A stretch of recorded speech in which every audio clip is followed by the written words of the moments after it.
అనంతపురం జిల్లా గుంతకల్లు పట్టణంలో ఒక స్కూల్ ప్రిన్సిపల్ పైన దాడి ఘటన సంచలనం రేపింది. రాజేంద్ర నగర్లోని శ్రీ చైతన్య స్కూల్ ప్రిన్సిపల్ వీరేష్ పైన జనసేన పార్టీ గుంతకల్లు పట్టణ అధ్యక్షుడు బండి శేఖర్ దాడి చేసినట్లుగా ఆరోపణలు వెలువెత్తుతున్నాయి.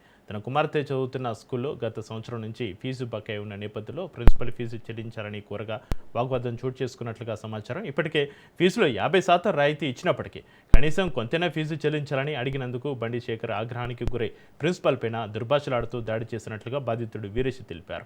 రాజకీయ అండదండలతోటి విద్యా సంస్థలపైన ఒత్తిడి తీసుకురావడం సరైంది కాదని, తమకు న్యాయం చేయాలని ప్రైవేటు స్కూల్స్ అసోసియేషన్ సభ్యులు గుంతకల్లు డీఎస్పీ కార్యాలయంలో ఫిర్యాదు చేశారు.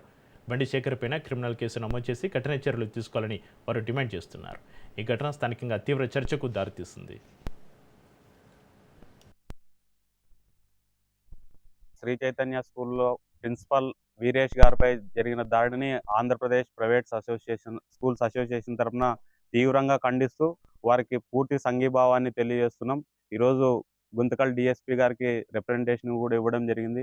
ఈ రకమైన భౌతిక దాడులు ఏ విధమైన పరిణామాలకు దారితీస్తాయని చెప్పి ఈ సందర్భంగా పేరెంట్స్ని కూడా నేను రిక్వెస్ట్ చేస్తున్నా. కాబట్టి పరస్పర దాడులు ఒక క్యాంపస్ లేకొచ్చి దాడి చేసినారంటే ఆ క్యాంపస్ లో కూడా చాలా మంది ఉంటారు. మళ్ళీ తిరిగి దాడి చేస్తే ఏ రకమైన వాతావరణం ఏర్పడుతుంది. కాబట్టి మేమెవరు కూడా అటువంటి దాడుల్ని ప్రోత్సహించం. నా పేరు ఈరేష్ బాబు. నేను శ్రీ చైతన్య బ్రాంచ్ 1 ప్రిన్సిపల్గా పనిచేస్తున్నాను. మొన్న 9వ తారీఖు సాయంత్రం 4 గంటలకు బండి శేఖర్ అనే వ్యక్తి జనసేన పార్టీ టౌన్ ప్రెసిడెంట్గా చెప్పుకుంటూ అతను మా పేరెంట్. అతను వాళ్ళ అమ్మాయి మా దగ్గర 10th క్లాస్ చదువుతుంది. ఈ కారణంగా అతను హాల్ టికెట్ అడిగారు.